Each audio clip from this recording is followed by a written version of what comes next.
Respecto al tema de las tarifas, efectivamente las tarifas son del resorte del propio Incopesca. Ahí no tienen ni la ARECEP, ni la Contraloría, ni nadie más que ir a cambiar o aprobar o definir esas tarifas. Y es la propia institución la que tiene esa potestad de hacerlo.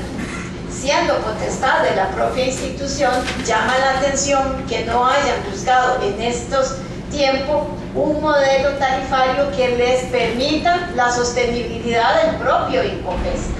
Y ese es un tema importante que le voy a conectar con la pregunta sobre juntas directivas. Respecto al tema de las juntas directivas, en realidad el informe nuestro no toca ese tema en particular.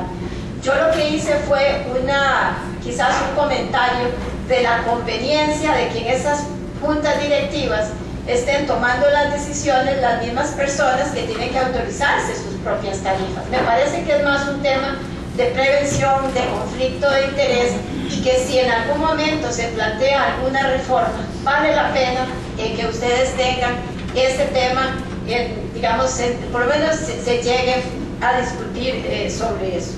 Así que me parece que ustedes, a partir de ahí y de los antecedentes y lo que hemos visto, al fin y al cabo tenemos una entidad que está ejerciendo un poder, digamos, una tutela sobre un determinado sector, donde si usted sienta al propio sector a tomar las decisiones, difícilmente pueda uno lograr la mejor situación. En el pasado y en muchísimas de las instituciones nuestras se da la figura de la participación de los propios gremios en esa junta directiva. Yo creo que eso es un tema que bien vale la pena revisar.